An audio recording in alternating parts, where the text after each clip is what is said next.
yarn lovers, it's Gary and I'm coming to you from my happy place, the Yarn Corner here on the west coast of Canada. How are you all doing? I hope you're well and staying safe on this sunny evening. It's Friday, April 25th, 2025, and I just finished work. Thought I'd jump in here real quick and talk to you about some things that I've been working on, some projects that I've been plugging away on in the background, as well as talk about one finished work.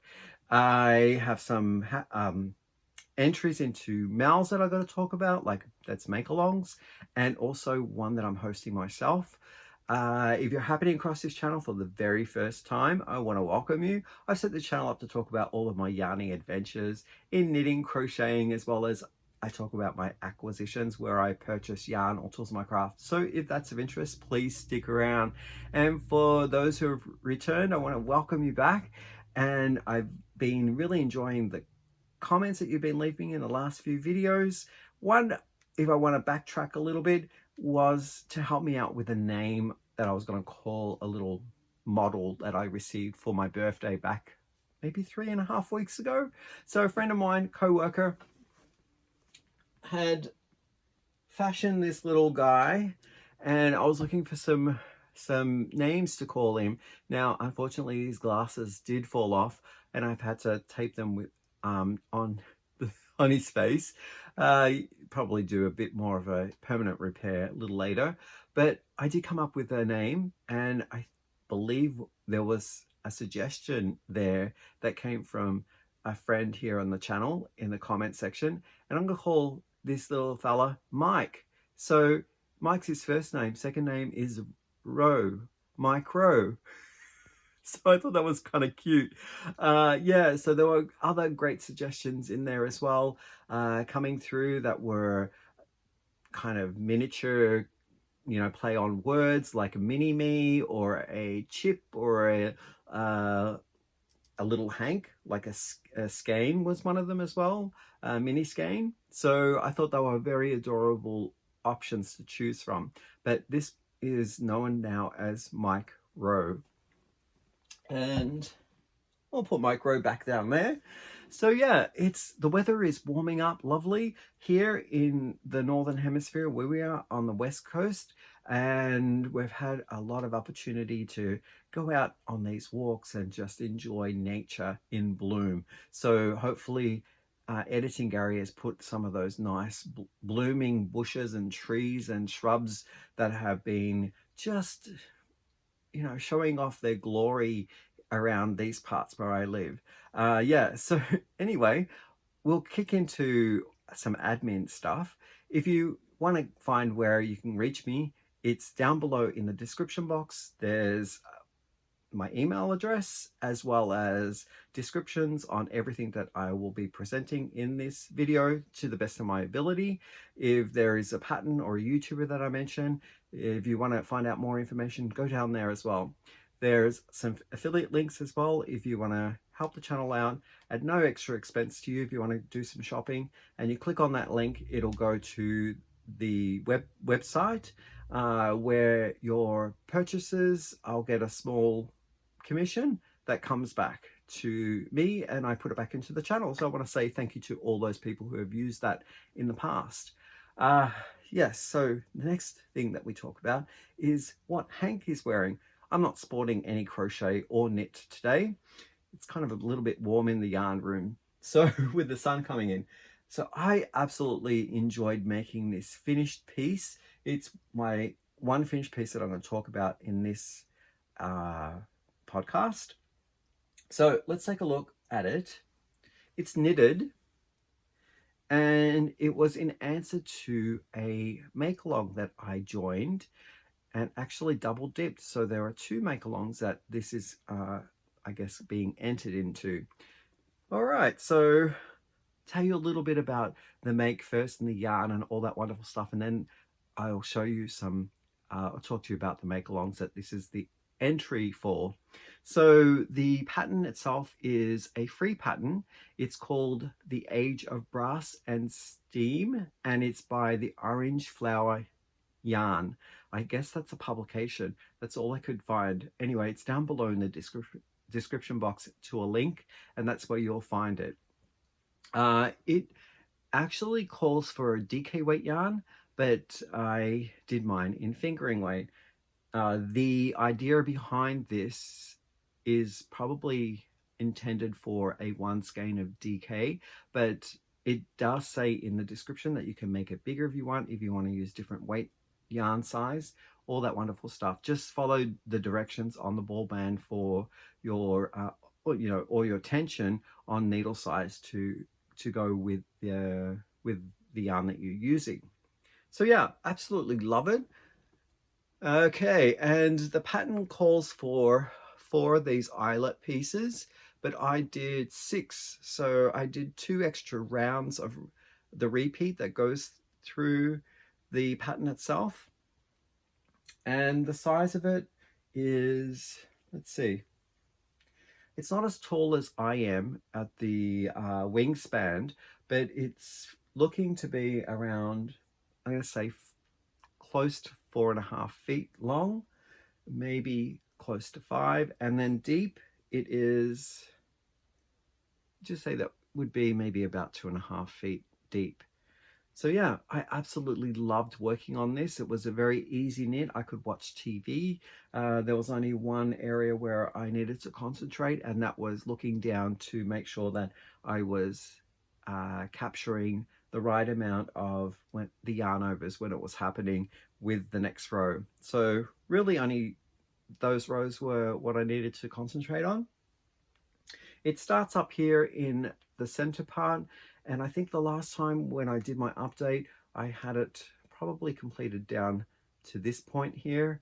So all of the rest of it has been done in the last 2 weeks that since I saw you. So yeah, I really do like the style of triangle shape that has longer arms than is deep, because it doesn't bunch up in front. And if you can wrap it around a few times, I find that they stay on your body better. Yeah, it's been blocked. It was actually quite bunching up at the end when I had all those stitches on my needles. But let me wear it and I'll talk to you about the yarn, the needles, and then what mal or what make-alongs that I entered this piece into. So yeah, here we go. I housed it in this project bag here that was gifted to me by a friend from the podcast, and her name is Kit. So box bottom, drawstring, she made this. Absolutely love the bag. The yarn that I used, the needles. Needles were 3.5 millimeters. My Chargu stainless steel, and the cable cord in between was 50 inches. At first, I think I was using a shorter cable, but then when it got bigger, I needed to switch to a longer one, and I found that this 50-inch was nice to have the triangle sides to the point on. I believe there was something like maybe 400 to 500 stitches in the end. The yarn that I used was calling to me because now I can talk to you about the make-alongs. So the first one that I want to talk about is Judy over at Judy's Crochet Creations in Crochet. Sorry, Judy. She hosts a monthly inspiration butterfly picture, and the monthly inspiration butterfly picture for April was a beautiful green. So I'll put the editing gallery, the picture here of the April butterfly that Judy is hosting, and we can look at the colors. Now, I have absolutely spent all of one of the colors, which was a healthy leftover, and it was this kind of jade green color here. That was a Madeline Tosh single ply, one of a kind. I lost the label, so I can't recite what the contents was. It's fingering weight, and it is in the colorway Herbologist or Herbology, one of the two. And the brighter green that I'm using in this in striping formation is another Madeline Tosh, and it's, if you haven't seen Madeline Tosh's labels. That's it there. Here, I'm holding too many things in my hand. Makealong. There we go. It's that way there. And this is also a one-of-a-kind fingering weight, and it's a single ply, and the color is called Cardigan. I really like this color. It's more of a grassy green. Some people might say it's a little chartreuse. Yeah, it definitely lends more towards the yellow-green spectrum of the greens. And the third one that I used, I only have 3 grams left of this one. And it is this little nugget here. It's from a yarn dye up here in Canada called Koiju, and the colorway is called Reef. This yarn is a plied yarn, so it's not a single ply, it has multiple plies, and I thought that the colors worked really nicely with the butterfly image that you're seeing here. So I'll just take it off one more time because it is getting quite warm in here, and I will show it up against the picture. So there we have it. And the Koiju yarn Reef was used in the last section down here. I only had a 50 gram of that one with 3 grams left over, and I wasn't going to chance doing another up and back. So I wanted to call it a win with as much yarn that I had left in that little nugget. So that is the first Makealong that I am entering this into. So Gary can take that down now. Talk about the second Makealong. Now, the second Makealong that I'm entering this into is Jax. Now, she has a YouTube channel too, and her YouTube channel name is called Creations by Jax. And her Makealong is to do with any project that you make that uses hand-dyed yarn by indie dyers or smaller kind of batches of smaller company dyers. And so I think my choices of Makealong and Koiju cut the kind of like it's within the parameters of what Jax has asked for. And she's also asking for it to be hashtagged, and the hashtag that she's calling it for her Makealong is hashtag JaxItUpMal 2025. It's going on now until June, mid-June sometime, maybe the end of June, June 20th, I think it is. So both of those Makealongs, I will include their guideline videos, even though the butterfly one is closing at the end of the month. I think the submission date is it is April the 27th, which is only a few days away from now. But if you are interested to go across and see future butterflies for the year, so I think it's butterflies that Judy's hosting for the year of 2025, then maybe the monthly ones that you are interested in going back, if you've got some time or inspiration that you need, you can check that one out too. All right, so I'll put that away. It's a little warm. Now Hank and I aren't wearing any knit or crochet. But I can move now on to a new thing that, well, it's actually not a new thing. Well, yes, it is a new thing. I have mentioned it once before, but you haven't seen any of the work done on it. So I'm housing this project in my ABBA bag, and this was a generous gift by another Judy. Now, this Judy is in the Southern Hemisphere. She lives in Australia, and she has a YouTube channel here as well. Her YouTube channel name is called Judy at Which Piececraft, and I'll include her YouTube channel down below as well. Thank you, Judy. I love my ABBA bag. Did you know, a fun fact here, I actually saw ABBA when I was either 6 or 7 in Australia. Australians are a little bit crazy about ABBA, And not many people can say that they saw them live together, like when they were all together. And yeah, so I'm showing my age because it was like 1976 or 1977. I think one of those 2 years they had come down to Melbourne and they put on a free show in the daytime for families. And my parents took us kids there. So we absolutely love ABBA. Okay, so,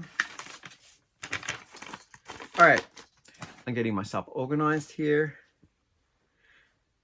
Talking about make-alongs, I'm actually hosting one myself as well currently as at the filming of this video.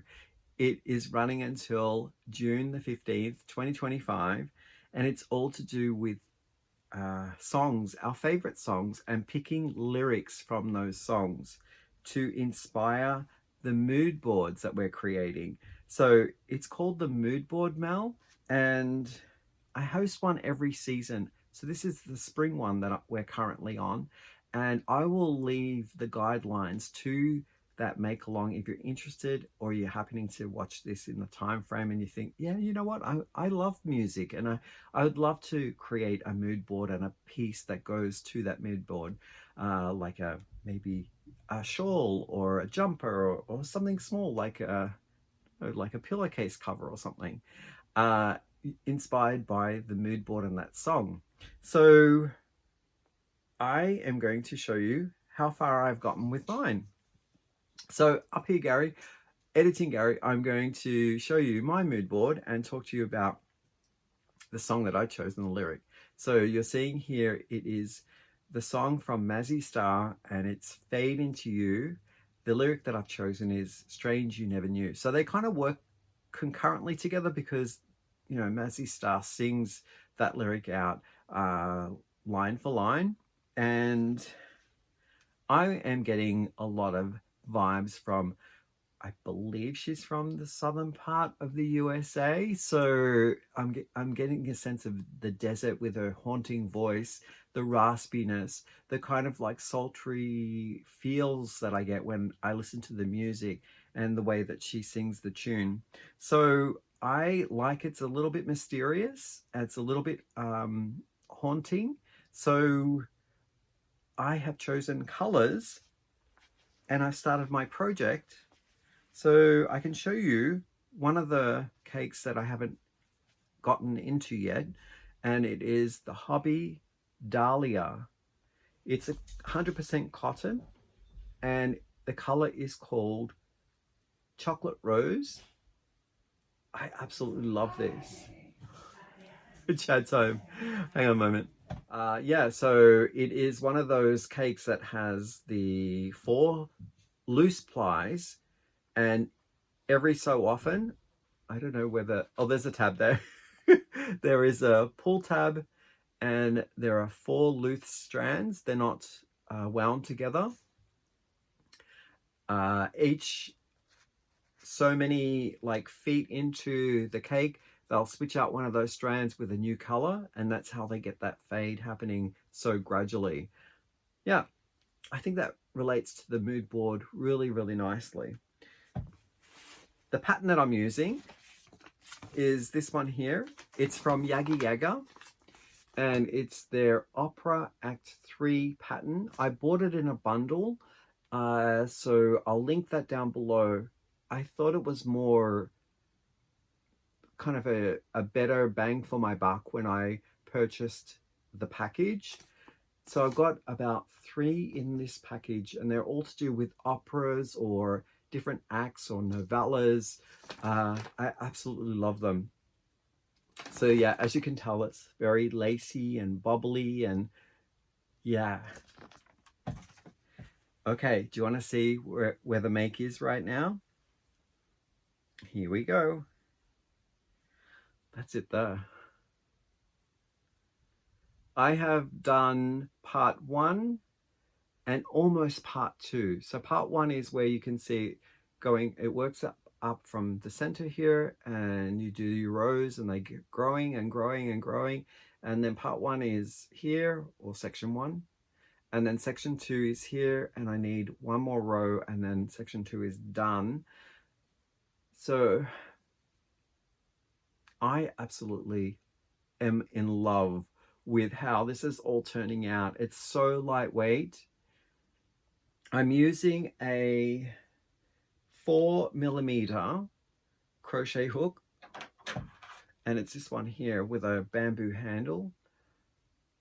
This was also a gift, as I received about 6 of these in different sizes from a viewer who would like to remain anonymous, but was the first there, that's better, showing it. You can see the point on that, the tip of that is easier to get into because it's a little pointier than normal, into tight stitches, and I agree with that so much. It's a Susan Bates and it's very, very light. So I'm using that one and absolutely love it. If you're watching this video and you realize you still have time to join in and you want to, or perhaps maybe you are working on your piece right now, you still have until June the 15th, 2025, which is, I've calculated in my brain really quickly, 6 weeks, I believe, from the drop of this video. Yeah, so please do. It'll be a lot of fun to see what your favorite songs are and how you interpret the music or the words that you're putting down on your board into a project, you know, with colors and what kind of pattern that you choose. So yeah, do go ahead, and if you are interested, remember that you've got to submit 2 of the photographs. One will be the mood board itself, like where you're writing the lyric on and getting all the feels and building up the colors and what kind of imagery that inspire you from listening to that song. And then we're using that board.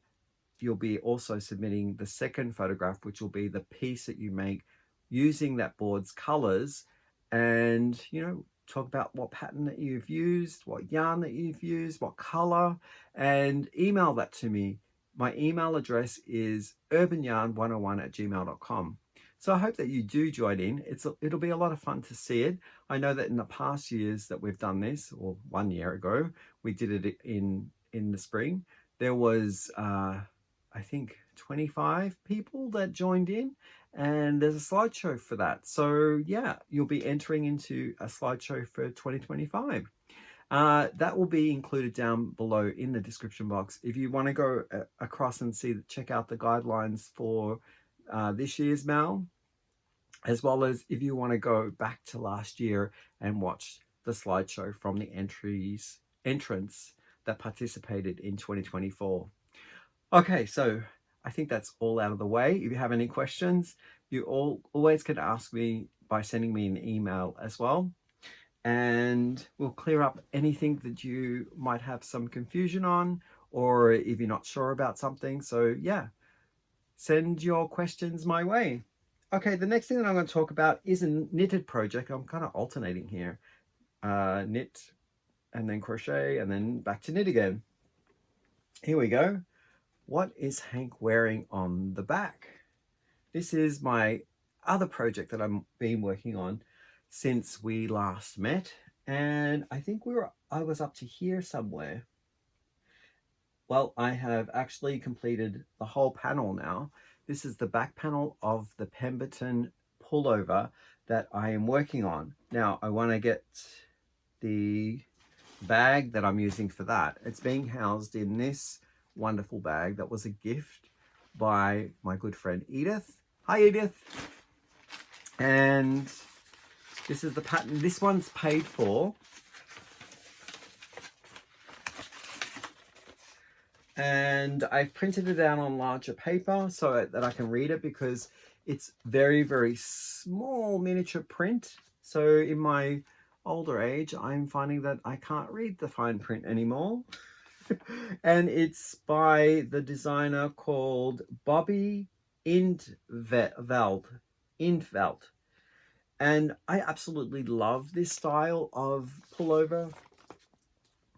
It's like a Ganxi style, which has knits and pearls to create these intricate patterns, geometric shapes, and I absolutely fell in love with this pattern.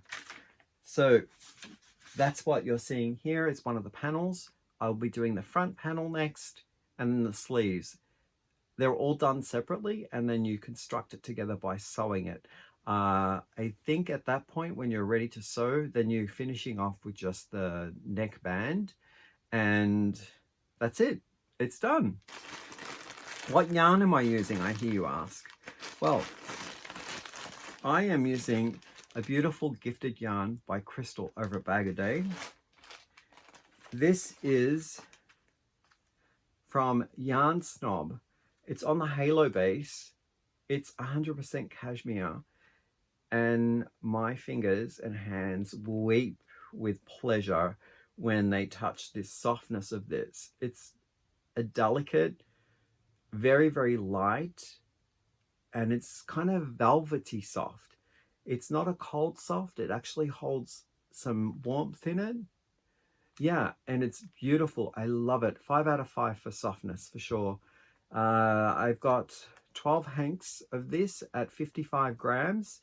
And the color name, it says here on the band, it says Crystal's Choice. Well, Crystal asked me what color I would like to make my favorite project or a dream project out of. And I said, I like this kind of, it's like a gray teal, leaning more on the green side. And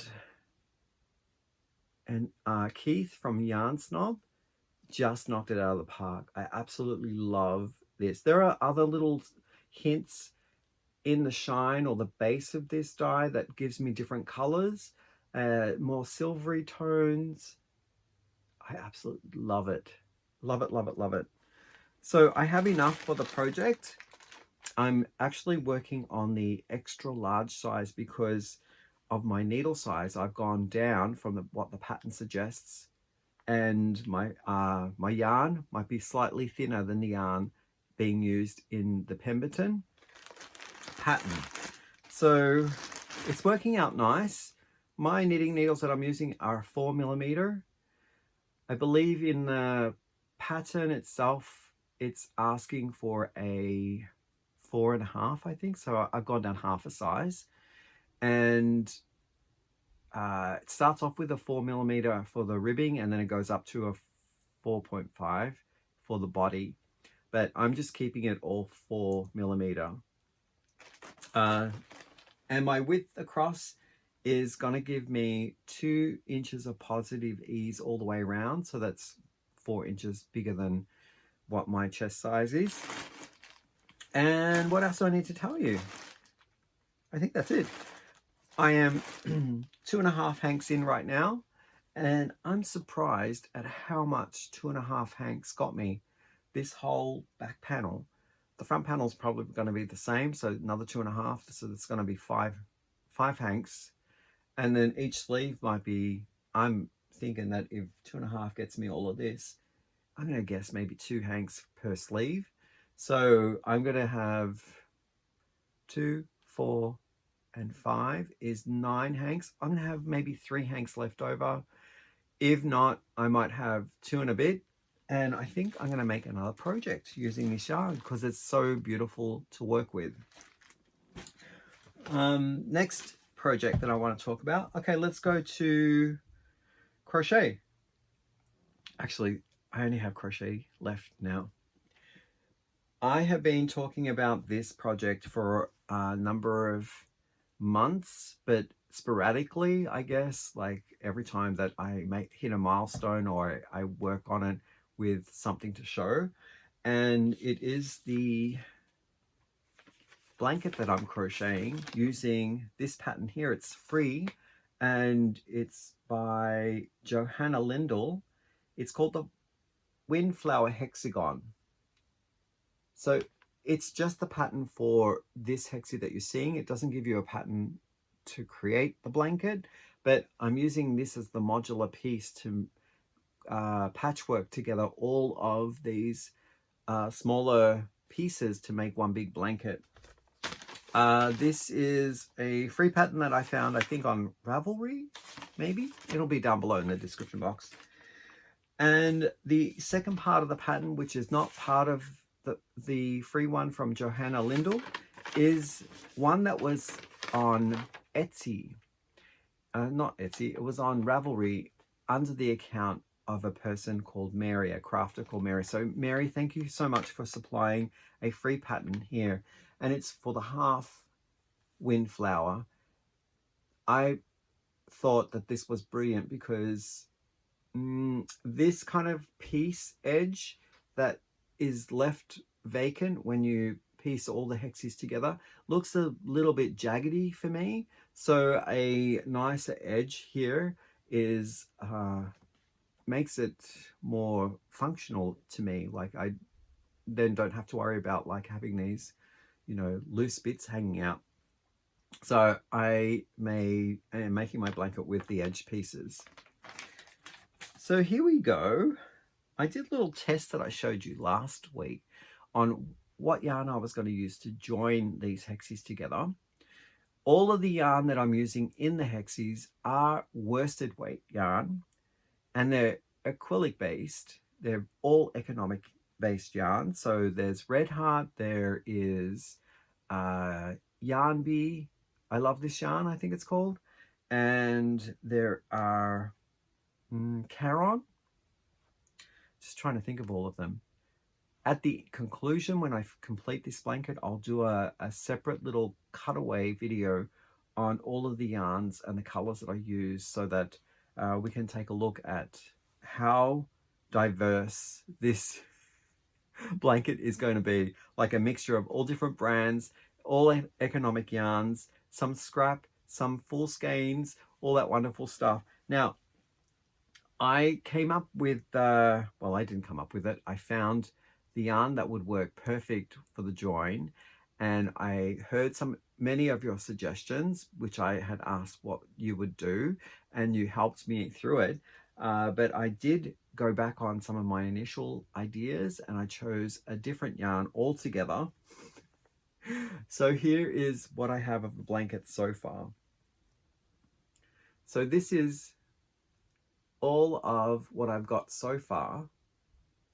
3 columns are done, or 3 rows.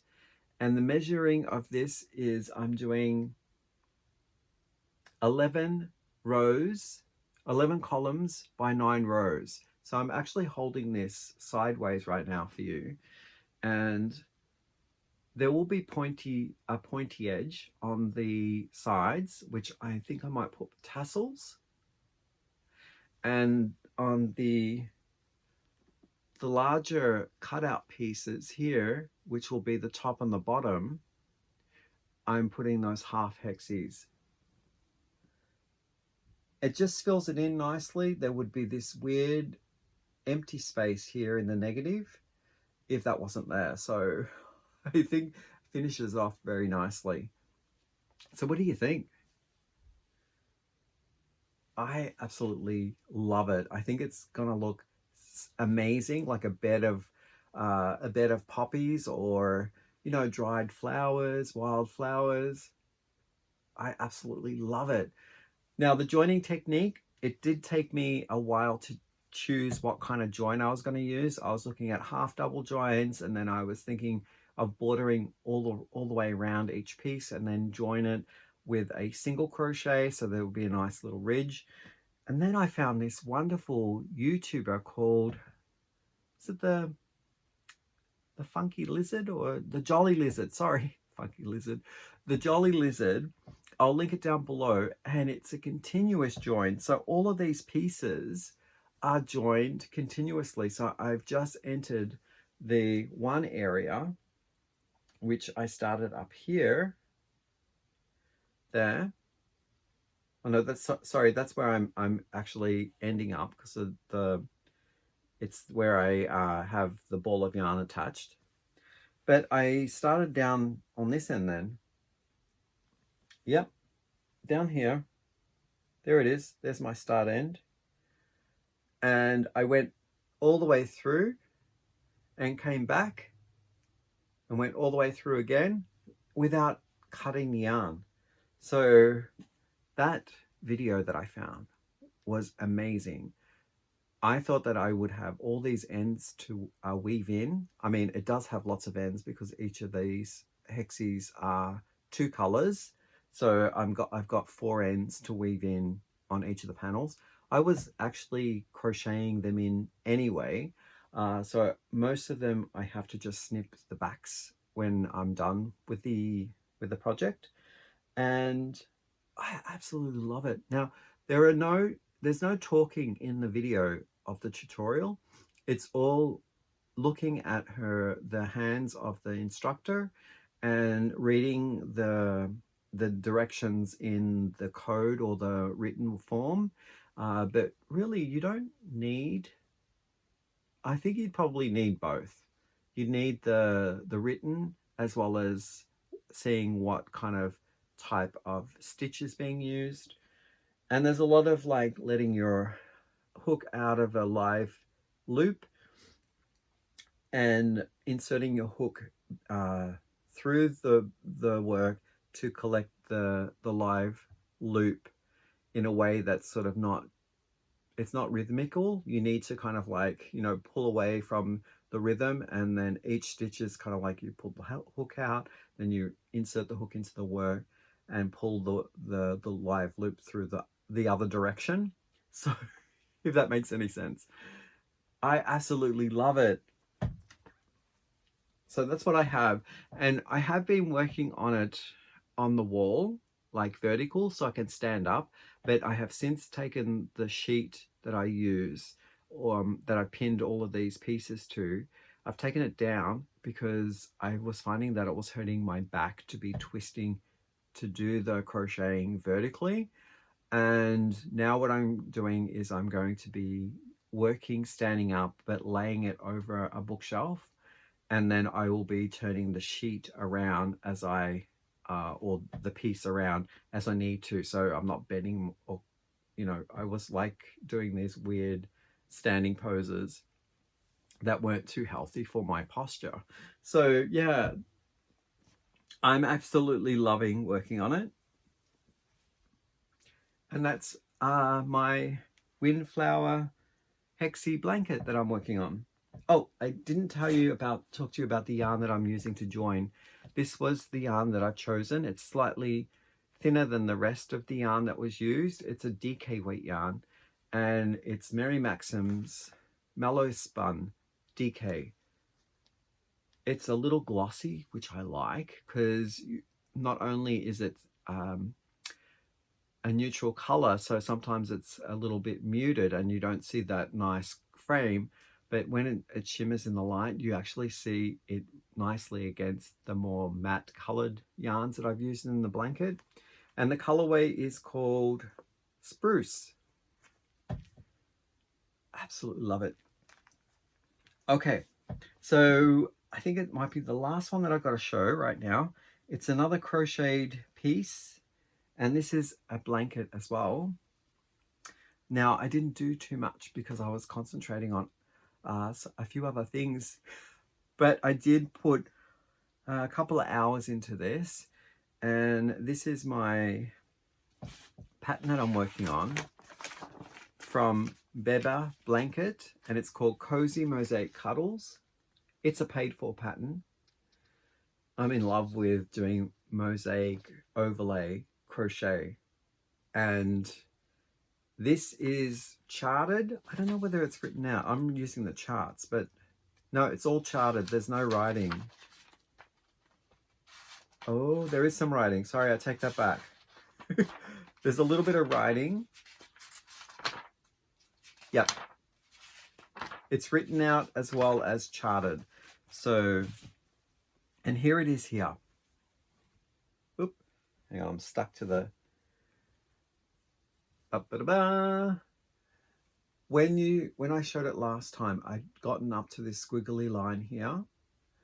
So I'd done all of this. It works from the center and you go round, round, round, and you're always working face up. So you don't actually flip the work. You do rotate it as you're going around, but you don't flip it. And I am now halfway through boxes that I'm making, little boxes in this orange. And I love this. Love it so much. It is a little thicker, so more like a quilt that you would put on if you're using it for your bed, you would use it over the bed like a bedspread, or you could use it as a mat if you wanted to have something that was a little lighter. But I absolutely love it. Or a couch overlay, like if, for example, you wanted to protect the couch, you could put this blanket over the top and use that as the fabric. Because I do get like, it gives me furniture or Persian rug, or I absolutely love it. So the back, do you want to look at the back? There we go here. All in, it's like stripy. I actually like the back too. I haven't woven in any of these ends yet, so that'll come at the end, but I'm absolutely loving it. And I can't wait to work more on it. Yarn that I'm using. Okay, so I'm using a 4mm crochet hook. It's the exact same one that I'm using as well for the Opera Act 3 shawl. So yeah, that's a hook what is quickly becoming one of my favorite hooks. And the yarn that I'm using for the Cozy Mosaic blanket or Cozy Mosaic cuddles are 2 types of yarns, and I might actually introduce more, but the main one I'm using, actually there's three, I'm lying, is this one here. It's the Premier Anti-Peeling Everyday Worsted Gradient in the colorway called Black Tones. I love this yarn. It's shiny, it's soft, it has some bounce to it, so when I'm crocheting, sure enough, it does split a little bit, but I'm loving the finish of it. And the way that it's a shiny yarn sits next to a dull yarn, it's intriguing me that I can't wait to do another round just to get the next color to sort of tell the rest of the story. So yeah, that's my shiny yarn. And right now, because I want that black to hold a little longer, I've already used 4 rounds of this color here. It's the Lion Brand Pound of Love. And it's not as shiny as the Premier, but this one isn't anti-peeling like the Premier one. But it's what I had in my collection, and I want to use stuff that I have in stash or my collection to, you know, work it through. And I think it's working out okay. There's not much of a difference in color, so there's no jarring of it, and it's nice and soft. So I'm going to hold this black for a while. And then when I'm ready to kind of wrap the piece up, I'm going to eat into this number here, and I'll start off with the black. So it'll be going from this black to the edging, and then it will fade out into the light gray here. So those are my thoughts for the controlling the main color, which is the black, going into the silvery gray. The bright colors. Now, these are the contrasty or the vibrant colors that I'm using, and it's Lion Brand's mandala cakes that I'm using. I've almost finished one. I only have this one left, this bit left, and I'm cutting and sort of, there's another one here as well. So I'm kind of chopping up the colors and using the 2 of these pinks or 2 of the oranges together so that I can go further with the color. And then, you know, that's how I'm kind of like arranging my colors and managing the colors. And the colorway here is called Andorian. That's the ball band. When I finish, or if I do go through, here are some of the balls that I've already chopped out some of the colors, and I'll add them to the second ball so that I've got more distance. If I do need more yarn, I have a couple of other colors in here. I think a nice green would go in there, and I can't recall what these yarns are. So I just think they would work up nicely. This one's a bit fuzzy, and this one looks like it might be cotton. So I've got some cotton and I've got some acrylic. Yeah. They may or may not go into the pattern, or the blanket. So yeah, I'm actually enjoying working on it. As with all of these projects that I have mentioned today, as soon as I kick into gear and I start getting on the track of the brainwave of the pattern or the rhythm, it's hard for me to switch out to another pattern because I'm really enjoying it. So it's almost like if you have your favorite book that you love reading. I think sometimes it's hard to juggle too many books in the one go because you lose the mindset of the intention of the story. So I try and keep my WIPs down to, I don't know, maybe 3, 4. I've gotten myself up to 7 before in the past, but I do feel that if I'm switching and changing, now this is only personal for me, I lose the momentum that I start, getting into, whether it's understanding the pattern, enjoying the color, loving the yarn. I kind of want to just stick to it until I, finish a chapter or something. Then I feel like that's a nice place to stop and move on to the next piece. So yeah, I just wish I had more time, right? Okay, I'll talk a little bit about what's coming up in the next little while, because I was going to show you some purchases that I made, but I think that might be a different video. There's more involved with that. I need to show some patterns as well that I've been looking at to use the yarn for, and it's more jumpers, but for a different season. Heavier jumpers, perhaps maybe for the fall. So I'll save that because I want to start working on them sometime in summer so that I can potentially have some new knitwears for the fall this year. But I have some exciting things that I am going to be joining Hobby with, who've invited me to talk about some new videos that are coming out in May, and I'm prepping some works for that as well. So off on the side, I'm doing a little bit more. With that, I hope that you enjoyed the content of this video. And if you have any questions for me, please remember to use the email account. Sometimes I don't get to the comments of the videos until like a few days later, but I'm always like focused on, clearing out my inbox in the email and, answering any questions there. All right. I will see you in the next video. Have a wonderful weekend. I have some exciting things that I'm going to do this weekend, so I will fill you in on all those wonderful things when I get back. There is Yarn Day as well, local yarn shop day, which is tomorrow. I don't know whether I'm going to get a chance to go into any local yarn stores, but there might be a chance that I do. And if I do, then that will be included in the next video as well. All right, I will see you next time. Bye for now.